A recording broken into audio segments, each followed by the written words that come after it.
Now, I've had a number of questions about immigration, so I'm going to try to cover a few high points here. Your main question is, what is the proper government attitude toward immigration? Now, in a capitalist society, a laissez-faire society, I would say the government has no function whatever, and foreigners should be free to visit here, move here, acquire property, or whatever. The principle of individual rights does not apply only to citizens, but also to foreigners, since they are human. Of course, foreigners can't engage in force, but assuming that they trade or whatever, they live here without the use of force, then everybody benefits and there's no problem. I just say parenthetically, the government has the right to monitor for and prevent the immigration objectively provable, physical, harmful, in actuality or an objective threat to the citizens, to the country. So, for instance, someone who bears a contagious physical disease, a known criminal, a potential member of an enemy at war, all these are absolutely subject to governmental investigation and a refusal to let them in. But those are not cases we're generally talking about in this question. Now, as I say, that would be applicable in a capitalist society. But what about in today's society, which is an advanced welfare state, which offers many, many free, unearned services to the, quote, needy, wherever they come from, obviously in medicine, in hospitals, in schools, in education. And there's no question factually about this. There are no more, for instance, emergency rooms in California in hospitals, probably in the whole country, because they're filled largely with immigrants who get free medical care. Now, that is unfair that we have to pay for additional freeloaders over and above the ones that are here. But the Supreme Court has come down firmly that any welfare benefits dispensed to citizens have to be dispensed to immigrants as well. It's also true that in the earlier days in the 19th century, because immigrants were offered no special incentive other than what they could gain by their own work, we got a certain category of immigrant, hardworking, self-sufficient, independent. Today, while I stress you are still getting quite a number of these high-quality people, you are also getting a large mass of people attracted by the welfare state and the free handouts. And those people, as is obvious, are the opposite of individualistic, and they either start or more probably join these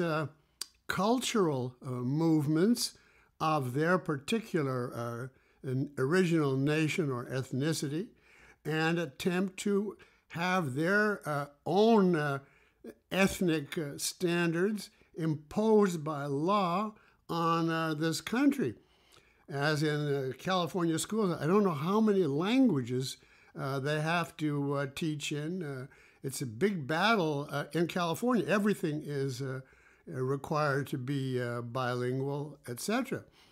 Now, this is completely wrong, but it is unavoidable if a mass comes in to a welfare state for that reason. That is precisely the mentality that will do so. So there is an unavoidable inherent contradiction here. It's not my contradiction, it is the contradiction of the policy of the country. On the one hand, it is valid to have foreigners. They have a right to travel and settle freely. Borders are not a proper barrier. But on the other hand, the citizens of this country have a right to private property. And now, in taking the side of the citizens, I recognize that many American citizens are much worse parasites, probably, than the worst immigrants. That doesn't change the fact that the issue, as we have to decide it, is the foreigner's right to travel versus citizens' right to their property. Now, the only solution would be free immigration with no welfare state. But the politicians obviously won't do this because the greater the illegal immigrants, the greater the necessity or the seeming necessity for our politicians not to touch them because they want the vote. So in the total context, I accept the anti-immigration viewpoint, except I quickly add it's really useless in the long range because you cannot safeguard the U.S. border of thousands of miles, combined with the fact that you can never get political motivation of the government to do so, even under the most conservative regime, because the illegal immigrants are way too big as a pressure group. So we are put in this position. What are the citizens to do if the federal government has abdicated and they're being robbed? I say in a case like that, you must choose the citizens. This is where selfishness comes in. It's our lives versus theirs. We don't want it to be that way. It doesn't have to be that way, but it has been forced on us that that is the way.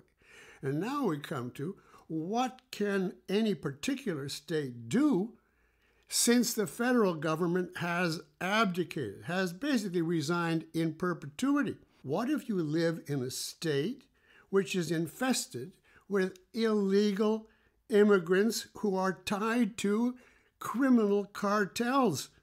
And you find that near your borders or even further in, there's an increase in crime, an increase of murder. It is increasingly unsafe. What are you supposed to do? Say, oh, we'll wait for Obama or the next useless Republican to do something about it? Obviously, we cannot. So I agree 100% with Arizona, with their law. And remember, counter to all the lies, they do not say you go up to any Hispanic on the street and interrogate him. It's only if they have a grounds to stop an automobile or citizen on the grounds of suspicion of some improper action. But to call this racism is nonsense.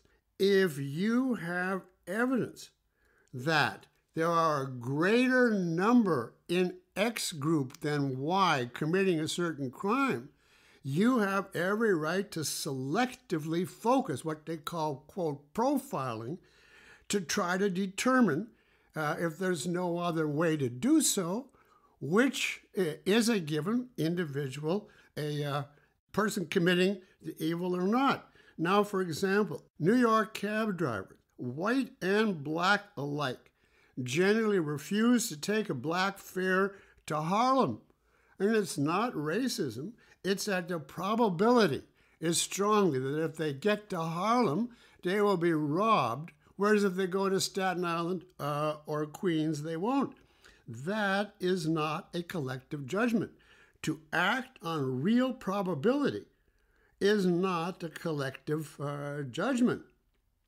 Now, of course, not all people who live in Harlem are guilty. Even quite a number, many, the majority. It's still true that it's much more likely that going there will cause you trouble, and you're perfectly rational. It is not collectivism. You're not saying this man is bad. You're saying on the basis of the evidence, I don't want to take the chance. And the same exactly applies to Mexicans in Arizona. I was going to give you some of the horror stories that go on at the border in Arizona, but I will stop there.